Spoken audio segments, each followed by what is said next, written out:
Welcome back, everybody. Today, before we get started, we just wanted to let everybody know that our numbers and estimating course is available separate from the Academy now. So if you have been struggling with numbers, you don't even really know what those mean, and you need to get your estimating on point, we have that all bundled into one course. And if you want it just separately outside from joining the Academy, you can absolutely do that now for the first time ever. Yep. So you can go to milliondollarlandscaper.com and get to it from there. Yeah, you get all the courses, our live recording that we just did a couple weeks ago. And then you also have our plug and play spreadsheets, which everybody was loving. They love that the math is done for them. They just got to enter their information in, and within minutes, they're able to get a pricing together. So it was Yes, you get individual courses that explain how to do everything as well as the live recording, like Scott said. And I would say the benefit of the live recording is that we answered questions live. Like as people were asking questions while the training was going on, we answered them. So it is worth a listen just to hear other people's questions so you can hear those and just to hear the reactions from people when they are so shocked by some of these numbers.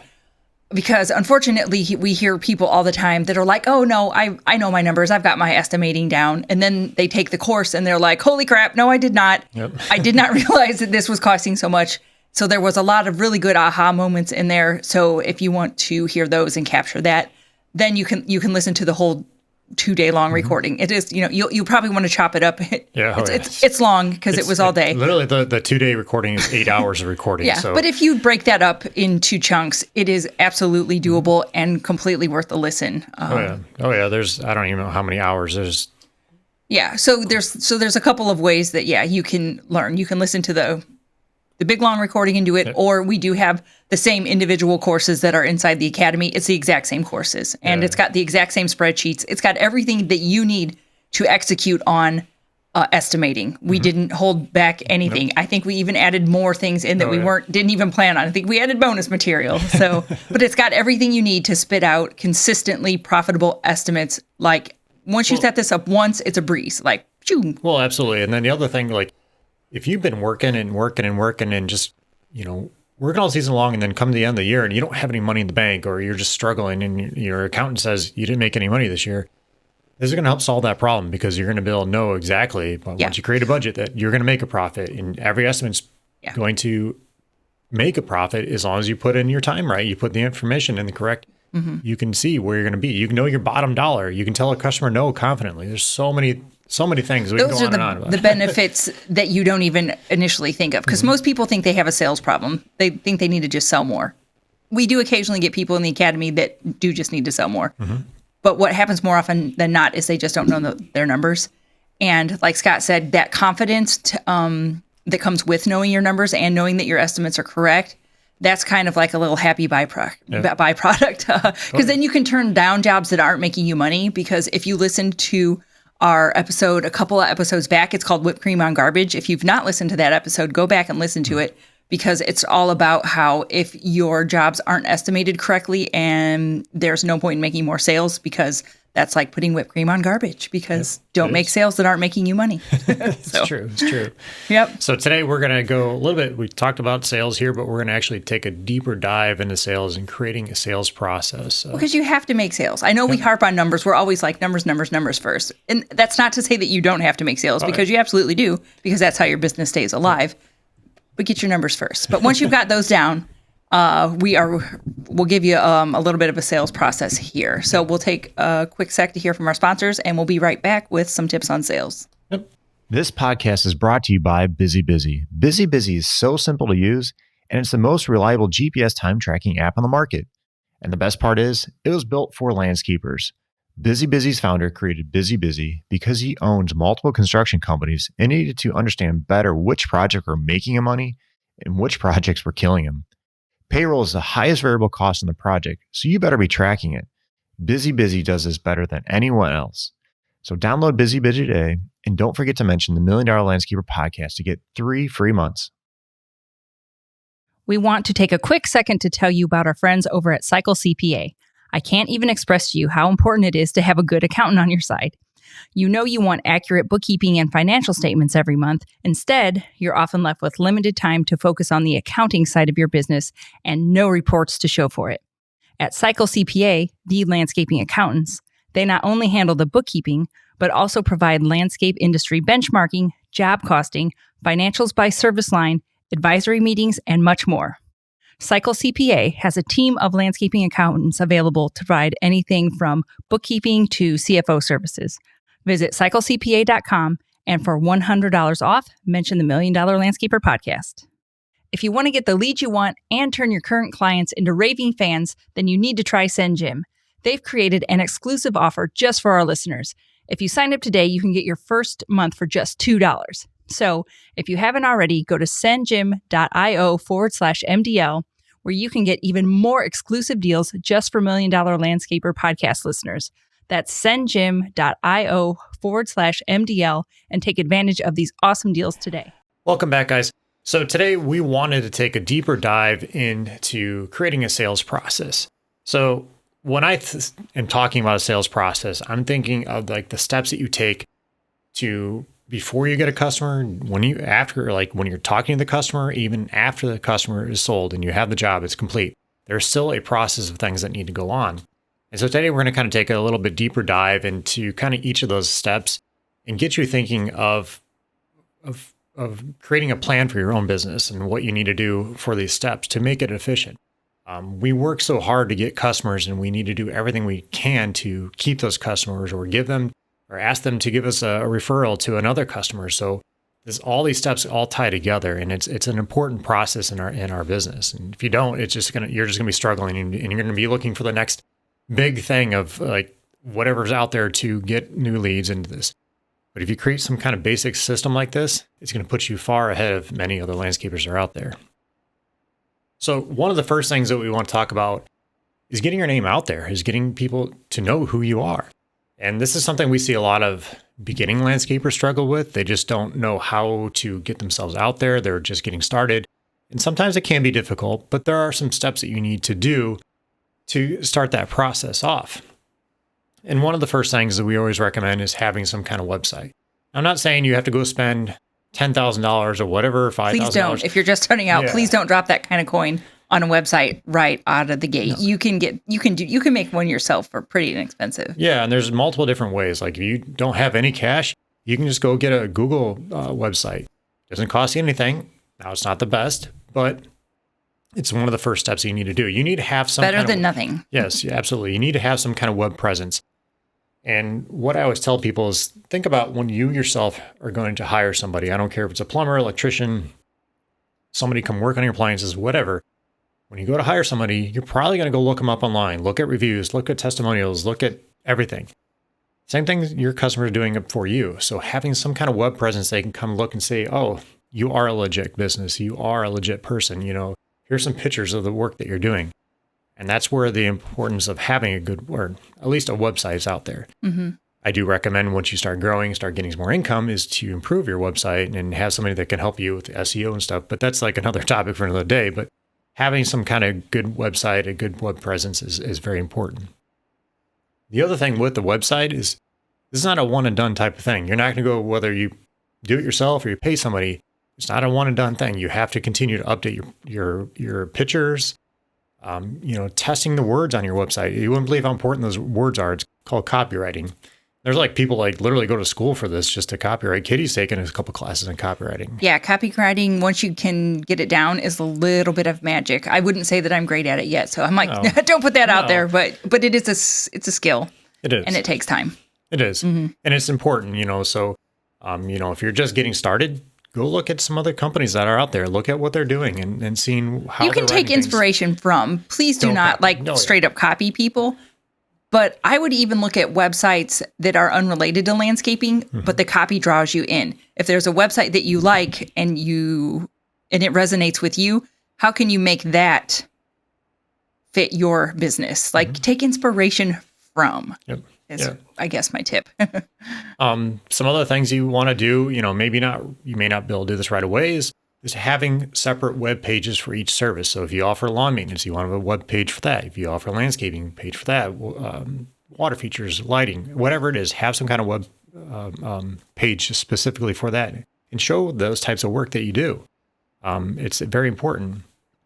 As you get more advanced, having blog posts on there, having things talking about the services you provide or why they should hire or what things should a person look for when they're hiring a contractor. There's all kinds of things. And I'll get into reasons why you want to have this here in a minute. And one other little tip is if the thought of writing a blog post makes you want to vomit, you don't have to write them. You can link to like industry magazines and stuff like that. Link to make sure it's a credible source, but you don't have to write it. You can just be like, oh, hey, look at this awesome article that I read in Landscape Management Magazine or something. Like I said, make sure you're linking to something that's credible, not something like I wouldn't use like BuzzFeed or something.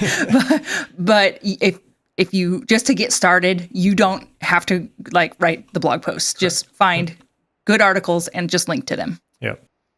So again, it's very important just to have some kind of web presence through a website. The next thing you need to be doing is posting on social media regularly. Now, social media platforms are free, so why aren't you taking advantage of this? This is something that many people do. They'll think about it for once and they'll do it for a week or so, then they'll kind of forget about it. They get busy, and I get it. But there are programs out there that you can auto-schedule. You can even do it in Facebook. If you have a Facebook page, go on there and you can schedule posts out for, I don't even know how far out you can actually go, but you can go quite a bit.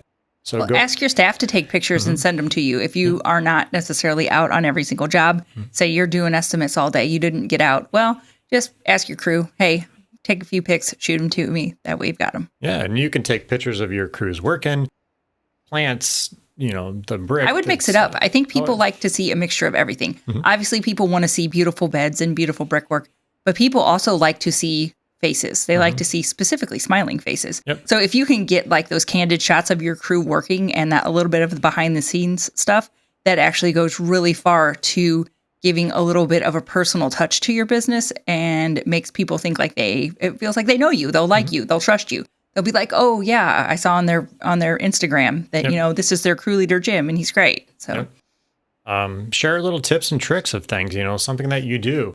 And people get kind of crazy about this or like, if I show her how I do it, my competition's going to see it. It's out there. It's all out there anyway. It doesn't matter. So just share it. You're more so doing this to teach your clients, your customers, what you do, how you do it, why you do it. And you never know what is going to attract that person. Every customer is different. You might have like a person that's an engineer. They like the technical types of stuff. They want to know how things work, why you're engineering it this way, or whatever you're doing. So having a mixture of different types of things that you're talking about, why you're doing your base this big or this deep, how you're compacting it, whatever it is, mix those up and then do some just basic general. Like I said, you have a mixture of people that you're going to be coming to you.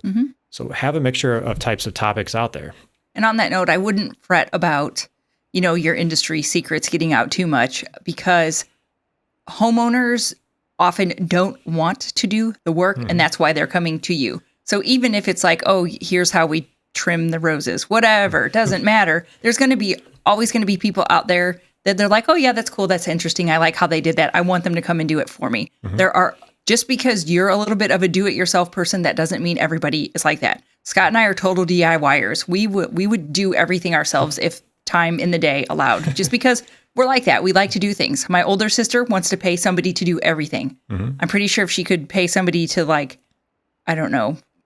get her dressed in the morning, like back in the olden days when, you had like a housemaid or somebody that came and helped you get dressed, I'm pretty sure she would hire somebody to do it if she could. But it's just different types of people. Yeah. So just remember, not everybody is like you. There's going to be people out there that even if you show them how to do it themselves, they want you to come and do it for them. And remember, the whole point of this is to show that you are the professional. You are the expert in whatever you are doing, whether it's lawn maintenance, landscaping, whatever it is. You're showing your expertise and showing your knowledge by, telling these types of things. And again, it's free on social media. Now, you don't have to be doing every single platform either. Don't overwhelm yourself with it for sure, but do enough just to be out there. So like I said, people will feel like they know you. It'll get them to like and trust your company. And I know some people don't want to be on camera, don't want to be on video. Trust me, I've been there. I still have a hard time doing You'll get used to it. I wouldn't say that we love it, but we do it. But you don't necessarily have to be on video all the time. You can be showing your team. You could be talking, walk behind the camera and showing, oh, look at this beautiful patio we just did using this type of block, this color, whatever it is. and showing Actually, things. one of my favorite YouTubers, I have no idea what he looks like because all he does is talk. He does RV reviews because Scott and we're a little bit obsessed with traveling in RVs anyway. But there's a couple different ones I listen to. One guy is real charismatic. He's in front of the camera. He does stuff all the time. Another guy, literally have never seen his face. He just does the RV reviews and talks behind the camera. Yeah. So, and it works. I still watch the videos. So don't get too stressed out about it. The first couple times you are going to do it, you think you look terrible, you sound terrible is what you think, but it isn't that bad. Trust me. It's You'll get used to it. I mean, we're recording this for YouTube right now. I'm not like super thrilled with the like kind of grungy t-shirt I have on, but I was like, do I want to go up and change my clothes? No, I'm like, it's fine. Yeah. I don't think anybody is going to not listen to us because I have on an old t-shirt. But again, the whole point of this, to have the website, to have those blog posts, to, do the social media, again, is to show your expertise. And this is all part of the process. So this is the first step. This is before you even, you're trying to attract those customers. You're trying to attract those leads. This is what some of the first things you need to do. So now, the customer finds you online or social media, whatever it is. They find you, they call you up. What do? You need to have a step-by-step process on how you're going to handle this. How do you take that customer in? Is somebody answering the phone? Do you have a service that's answering the phone for you? And if you do, there should be some kind of pre-qualifying questions that you're kind of help weed out customers for yourself to find out, first off, if you even do that type of work. Maybe they're looking for something you don't even do or provide. We want to try to find a way to see what their budget is. We need to find out if they can afford what you're looking to do. And this might be, this is a process that takes some time to learn how to do, but it might be finding out what type of work they want to do, and then throwing out some kind of, a price. People that do this type of service or, work, whatever it is, maybe this much money between this much and this much, like a bracketing price. Typical job that you're talking of is usually between $5,000 and $7,000. Does that budget sound okay with you? Yep. Even something as simple as that, if the people are like, oh my gosh, I thought this was going to be $700, then you automatically know they are not your person. Yep. If somebody's like, oh yeah, okay, well, that's about what I was thinking, then you can, then that's somebody that you want to take to the next step. Yeah. So Weed out those cheapies. Yeah. So you definitely need to have some kind of questions that you're asking these people. So then what do you do from there? Do you go out, instantly talk to them, or do you have them send pictures? And there's all kinds of different ways to do it. We have a couple people in our $1 Million Academy that have the customers send them pictures of the work they want to have done. So they'll have them, hey, text me. So they have an idea beforehand. Yeah. So they'll have them do that. There's programs out there that attach to your website one's called Groundwork. We had them on our podcast a while back, and it's a great add-on to your website where you actually send them to this link. They'll get a text on their phone, and they can walk around their property and send you a video of what they want to be done, what they want to have done. And I think the good thing about that is then you have a description of what the customer wants in their own words. Exactly. Will some clarification maybe have to happen? Sure. But then you can use their own language back at them to help build rapport. Yep. And it just gives a clear idea of what their vision, a hopefully clear idea. It may not be clear. You might have to work on that a little bit, but this gives them a chance to describe in their own words what they want. Yeah. Well, that brings up a good point. I was listening to a podcast yesterday, and it was about sales, and I don't remember the name of the podcast, but anyhow, they talked about one of the CEOs of United Healthcare. Okay. And he says, there's your way of doing things, there's the customer's way of doing things, and there's a third way, which is where everybody comes together and collaborates. And that's what you want to do. So, they have an idea what they want to have done. You might see something that, what they say is not going to work. So you have an idea. So you need to come together in certain things. Like I know I've been on water features, and some of these people want to do some crazy things sometimes, and it won't work, or it'll look terrible, and it's going to cause issues on the road. So you have to explain to them, you have to educate the customer on why this will not work or why this way is better. It's all because you're the expert, you're the professional. So again, we need to pre-qualify our customers beforehand. That's the biggest thing. So what I usually recommend doing though is, now we talked about earlier having those blog posts and stuff on our website. So now you've talked to this customer on the phone, you find out they appear to be a good customer, the price range seems good. I don't just head out to the customer's house after that. If the appointment's scheduled for tomorrow, I'm not just planning on doing that. I have done some research. They want a water feature, we'll say, for example. So I'm going to refer them. I'm going to send an email to them saying, hey, here's some website, or check out our blog post on our website. Talking about the process you go through, or some different types of water features and why they don't want necessarily, some people want to have like a tiny, small water feature. Well, what's the disadvantage of having a small one? It's, has more algae, potential for algae, and there's just all kinds of things. But you want to be the educator. You want to teach people. So send them to this, or like Katie said, refer them to one, a magazine or something that shows them pictures or why this is good, educate. This is something that your clients or your competition is not doing. I guarantee most people are not doing this, and that will set you very much apart. You can have something on your, have your own YouTube channel and explain your process. Just whatever it is, we want to be educating. So before you go out to that job site, send them some kind of blog post or some kind of material that explains what's going to happen next. So I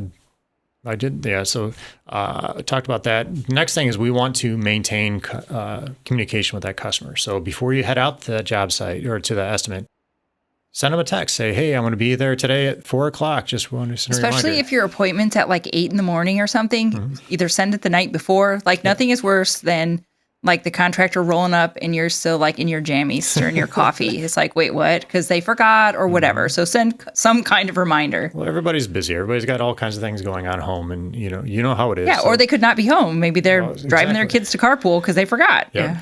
So, if that's a good point, because if they forgot about it, you can put it off, or you have to reschedule, whatever it is, and it doesn't waste your time.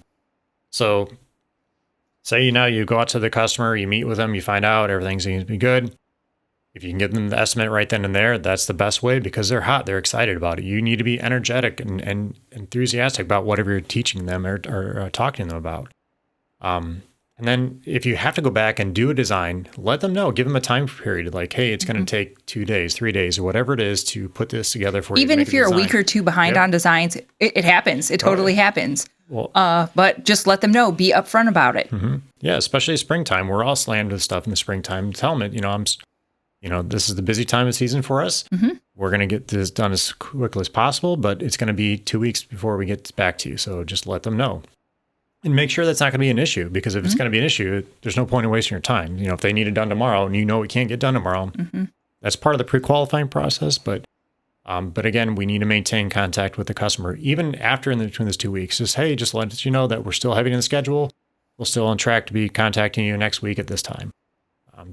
Again, communication. You cannot over communicate with the customer. If you think you are communicating too much, then it's probably the just right amount, because people want more communication than 99.9% of contractors do. You should be sick of hearing yourself talk. One thing I'll throw out there too, I didn't even put in my notes, is to find out how they want to be communicated with. Do they want emails? Would they rather have text? Would they have a phone call? Whatever it is.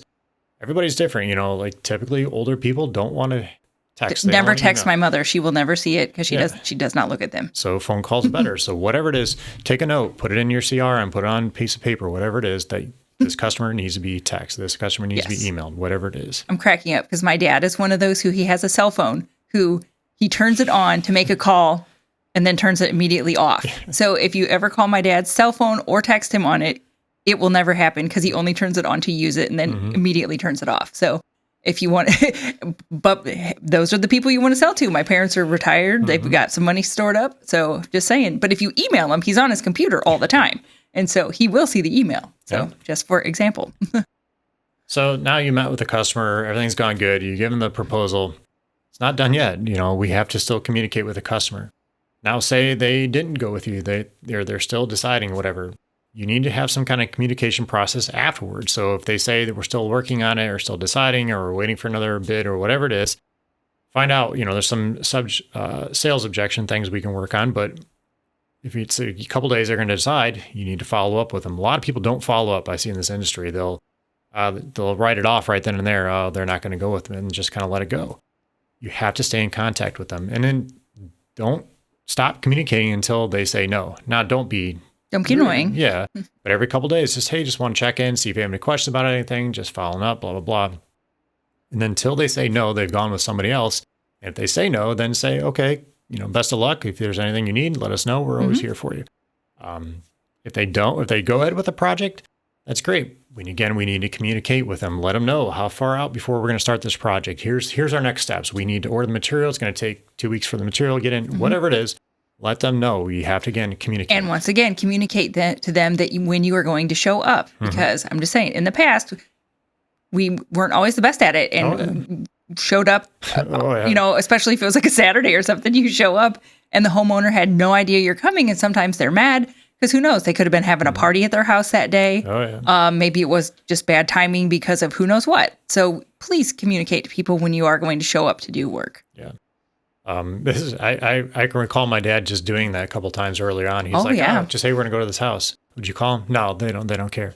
And you get there and they're mad at me because I'm like showing up. I mean, I get it. Yeah. But it's awkward. Please don't do it. Yeah. So definitely stay in touch with the customer. And, as that time is closing between the time you're going to start with that project, communicate, let them know that, hey, we're still on schedule, or, hey, no, it rained today. It's going to put us back a few more days. That's a good point, because homeowners don't think about things like weather and rain impacting what you have to do. They don't understand that, now it's a big sloppy mud hole and you can't do it. Like it seems obvious to you, but it's not to them. Yeah. So you just have to communicate. And this is all I do recommend this when you're talking to them, let them know, okay, we're putting on the schedule for this date. Tentative, unless it, any rain delays. If it rains, it's going to put us behind here a couple days, which is going to put us behind here even further. So you have to explain this to the customer, make sure they're aware of it. Yep. So now you say you've gone out, you finished the project, still not done yet. We still have a couple more things that I recommend doing is once you're done with the project, and we'll say you just did a hardscape patio. We need to let them know, give them all the material about this patio. If you offer a warranty, have it written down or tell them it's on your website, whatever it is, let them know what's going on. Let them know of any maintenance items that have to go in with this. Every couple of years, we recommend pressure washing and resealing or whatever you're doing, putting new poly or whatever it is. Let them know. Water features, we gave them a instruction. Actually, a lot of it was helped out was our supplier actually supplied them like a whole instruction manual, but I'd go over it with them. Well, but then this leads into if they're like, oh, wow, I didn't realize that it would require this kind of maintenance. Well, you should have talked about it already. Well, yes. But with hardscapes, they might not have realized that pressure washing and resealing and putting more polymeric sand in is a thing. They will hire you to come and do it because they do not want to. Yep. We sold a lot of maintenance for our water features that way because they didn't know they had to, there's other things that they had to do. So we'd sell them the pond shutdown or pond startup. Well, yeah, shutting down and cleaning them out's gross. Yeah. Like the dead frog smell, that's disgusting. So a lot of people don't want to do that. Yep. So make sure you're providing the customer all that information. And then what I usually recommend is either a day or a couple days after you finish the project, call them up, make sure they're still happy with everything. If they're happy, ask for a review. Well, you should ask for a review when you're done. But if they didn't give it to you, ask for a review again. Text it, text in the Google form, whatever it is, to get that review. But again, it's good to stay in contact with the customer even a couple days afterwards.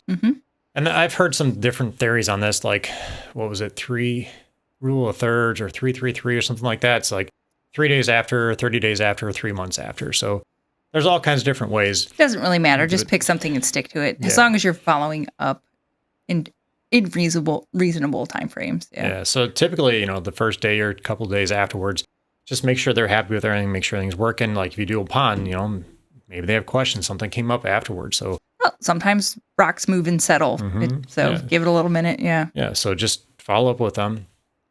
30 days later, just want to check up with them, make sure everything's good, make sure they're happy, no questions, anything. It's good to just keep doing this. And, if there's anything that you're doing new, like you offer mulching or you, look for upsets. They might have dropped a little nugget when they were talking, like, we put this pond in. Oh, man, I'd really love to expand to a patio. And be like, hey, ask them, call them a year later. How's the pond working out for you? Are you ready to expand onto that, patio or whatever? So. The biggest thing I think between the first day and the 30 days is we want to educate them how to use it. So if you do irrigation, have videos that they can go to, whether it's on your YouTube channel, your website, or some manufacturers, how to adjust heads or how to adjust the timer, or whatever it is. Right. Those little things, we want to educate them. Water features, how to take care of it, how to feed the fish, how to plant plants, or whatever it is. All those little things that go into it. Just use that time to educate them. You can do this through emails, calling them, texting them, whatever type of communication they want. And then 3 months later, again, just kind of follow up. And this might be something that you have your foreman do on a rainy day. You don't necessarily have to be the ones doing all this. Just it could be just write out a simple script, have them call it up, and just there's a lot of little things you can do, or have your team do, and not necessarily you have to do all the time. So, but these other additional phone calls are make sure they're happy with everything, and let them know of hey, we have a special this month on mulching, or we're doing this. Would you like to get on the schedule for pond shutdowns, whatever it is. Always looking for those upsells and ways to keep them as a customer. That's the whole point. It's cost way less to keep that existing customer than it is to get a new one. So we need to do everything in our power to keep our customers. So yeah, and it might seem like an overwhelming amount of communication, but make sure just put it in your schedule. Well, and there's a lot of things out there that you can actually automate with this. Using we'll say for example, Jobber, you can use a program called Zapier that can. When you hit complete with this customer, it'll automatically send them to SendJim, which you can send them a postcard or send them a pack of brownies, or there's all kinds of, there's literally thousands of things you can do it with. Yeah, this podcast would be 3 hours long if we got into everything that you could use to make this process easier. So that's why my best suggestion was make time in your schedule and then look for ways to make it easier. Oh yeah, and you don't have to do it all by hand. That's the biggest thing. And yeah, there's a lot of programs out there. If you're using these major software programs for your CRM and that, they can communicate with other things just to make your life easier. So, yeah. But the whole point of it is that it's not just one type of thing, one type of communication. There's a whole list of things that we went over today of just, having the good website, good web presence to get the leads. And then we need to have a sales process when we're actually communicating or doing the estimate with a customer. And then afterwards, you need to have a process. So I would say my next tip is, if this sounds like a lot, pick one of these things that you are not currently doing and start doing it. Yep. And then once that gets integrated into your system and it's comfortable and you're doing it all the time, then add one more thing. You don't have to do this all tomorrow. Correct. Baby step yourself in if it seems overwhelming. You need to look at everything that you do through the eyes of a customer, not just your eyes. Because you think everything's going fine, but you need to be, if you want to get ahead of your competition, this is one way I guarantee that most of your competitors out there are not doing half the stuff we talked about today. They may have a website, but the communication or have the reason of having the blog posts. I've been on so many different websites for different landscapers. They don't have blogs. They don't have a link to different things. You don't have to have it on your own stuff. You don't have to make your own blogs, but you can refer to other things. So yeah. Well, and I've said it on the podcast before. My older sister always, whenever she has landscaping or decking or any kind of contractor come out, she always thinks that they have taken her down payment and stolen her money and aren't coming back because she hasn't heard from them for 3 weeks. And so she always calls me in a panic, and I'm always like, how long's it been? I'm like, they didn't take your money. I'm like, they probably started another job. They're just doing other things. She's all, so I know that people are not doing this. I know they're not because I get the phone calls. Oh, yeah. Well, I guess along those lines, something we didn't mention is to make sure you're contacting those customers back. When they call you, call them back as soon as you can. Oh, that's step one to even get them. Just return phone calls in a timely manner. And you will have plenty of estimates. I don't know how many people are like, I don't know, they just don't ever call me back. Yeah. Because just because you're busy at that moment, like in the spring, just because you're busy then doesn't mean you're going to be busy later in the summer. So don't be rude and have poor business practices then, because then they're not going to call you again. Yep. So I know you're busy, but make time to return phone calls. And I don't care if it's just texting them, hey, I'll get back to you tomorrow, whatever it is. Yeah. Have a policy of when you're going to communicate with the customer. We had a policy written up in our office because we had myself, my dad, and another person doing estimates. So we had to get back with the customer within 24 hours. That was our rule. But it was written down. So somehow. If you don't have 3 people and it's just you, if you can get back to them within 48, I would still call that a win compared to what most people are doing. Absolutely. So just think about everything that your customer goes through your process, and just start, like Katie said, just start doing it baby steps at a time. Look at the beginning. What can you do? Go to the next thing. What can you do? So make it simple. Don't make it hard on yourself. Nope. All right, gang. Well, we've went through a lot here, so just start doing something. Yeah. If you need to just go ahead and save this episode or bookmark this episode, do that so you can implement a little bit and then come back to it and then start on all the things, because Scott did unload a lot of information on you. You don't have to do it all tomorrow. Yep. All right. Got some time for some quick questions here. Sure, go for it. What was the worst job you ever had? I worked for a tree service company for a week. And it was one of my very first jobs right out of college. And they did not properly train me for what was expected of me. And it was overwhelming and it was too much. And it could have had potentially very poor outcomes. Because they sent me to a week of training before the job started. And what they were actually having me do was absolutely nothing of what I went to that week of training. Because I went to the training like out of state, because this was like a national company. It was not what they told me I was going to be doing, and it was horrible. And so I quit after a week because it was awful. Yep. You were Scott remembers. He was around then. All right. Which words or phrases do you most overuse? I say literally all the time. Literally all the time. And I don't know what other ones. I quote the movie Elf and the TV show Welcome to Flatch probably way too much. But you do. I mean, it's not too much for me. I enjoy it. But all right. What's left on your bucket list? 5 million things. So much travel. Mostly a lot of travel. Yeah. And fixing up our house. I have a lot of things I still want to do to fix up our house. We've been fixing it up for a long time, but I still have more I want to do. And then I have a lot of business aspirations and goals as well. I've got a lot of things that we want to do inside the academy, but we just have to pace ourselves. Otherwise, I'll burn myself out because there's more ideas than there is time in the day. So. There is.